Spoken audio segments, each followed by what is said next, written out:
Alright guys, in this video we're going to talk about text alignment, and we're also going to look at some of the display classes.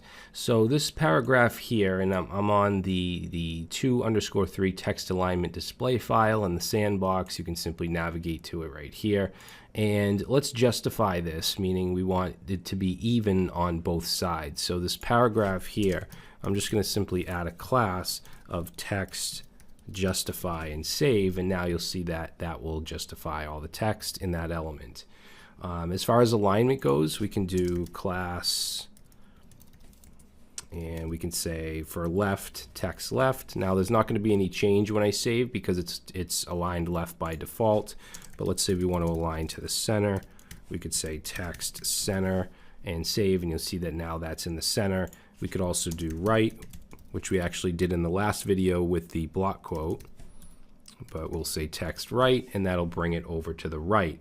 Now we also have responsive alignment, meaning that you may want to align some text based on the screen size. So let's say we want the text right aligned on small screens or larger, then we could add a class here of text. Instead of just text right, we would do text SM -right. All right, so in Bootstrap we basically have four different screen sizes. We have small, which is SM, medium, which is MD, large, which is LG, and extra large, which is XL. Okay, so for this one here, let's make this right aligned on medium screens and larger. So we'd say text-MD right, and then here we'll do large screens or larger. So text LG right, and then here for extra large screens, text-XL-right. All right, so now if we take a look here, right aligned on small or larger is working because the size of the browser right now, or if this were a tablet or smartphone or any device really, because small or larger is going to cover everything. Even if I were to make it, well, I guess if it's like, oh yeah, you know what, if it's extra small, which is right here, then it's not going to work. But anything that's small, which is this size, or larger, it will stay aligned. Now notice right here, the right align or medium gets aligned, okay, because we hit the medium breakpoint. And I'm going to go over breakpoints a couple videos from now. This right here, once they hit the large breakpoint, it'll go over. So right there, and then extra large, once I hit that right there, that will align. Okay, so you may want to align text based on the screen size. And if we wanted to do like a left aligned text, we could do the same kind of thing. So we could say text-SM-left, and then what I'll do is just copy this, paste these in, and we'll change this to medium and large and extra large.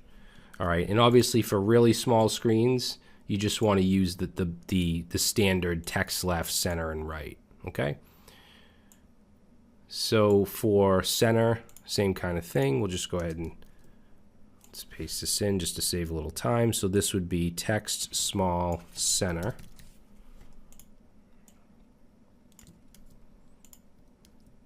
And we'll paste these in here. And then this one will be medium, large,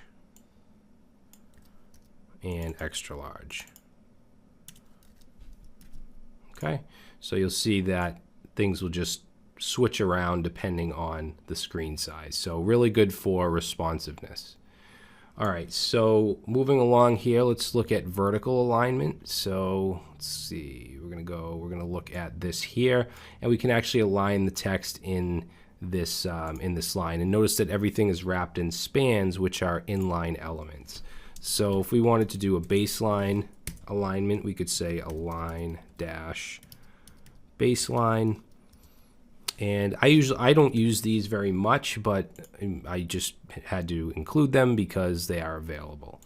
If we wanted to align to the top, we could say class And you'll notice that there's quite a bit in the course that you probably won't really use a lot, but you know, I want to cover everything. So align dash bottom, and for this one we'll say class align dash middle, and we can do text top, so class, and I'll show you what all these look like in a second. So we can say align dash text dash top, and then we could do text bottom, align dash text dash bottom. All right, so if I save that, now you'll see this is the baseline. This is aligned to the top, the bottom, the middle, the text top, and the text bottom. Okay, so that is vertical alignment. Now we're going to look at display classes. Now, if you're, hopefully you are familiar with inline and block level elements in HTML, but basically block level elements are ones such as divs, paragraphs, headings, and what it means is that it goes basically all the way across. If you put an H1 and then another H1, they're on separate lines, and if I open up my Chrome tools here and we just hover over it, you'll see, you know, it takes up the whole line. It's a block level. All right. Spans, for instance, are inline. So if I go over the span, notice it doesn't go all the way across because it's an inline element by default.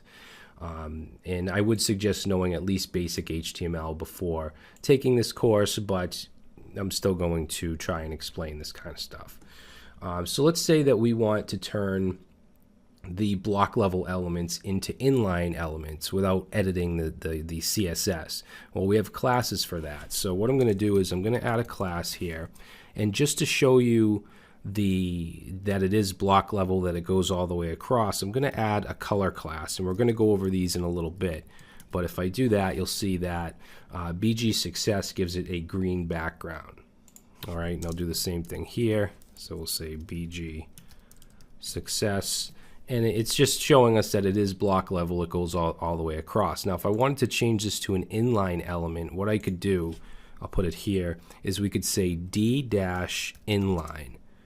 And if I save that, notice now it's no longer block level. It's now an inline. Same thing here. We'll say D-inline and save. And now they're actually next to each other instead of on top. And if we look at this inside of our DevTools here, you'll see the D-inline class gives it a display inline. It also labels it as important so that it takes precedence. Okay, and you can see also the BG Success with the background color, but we're going to get into that in a little bit. Now we can do the same thing with an inline block. So for this span right here, which by default is inline, I'm going to just give it a class of BG primary, and that will give it a blue background.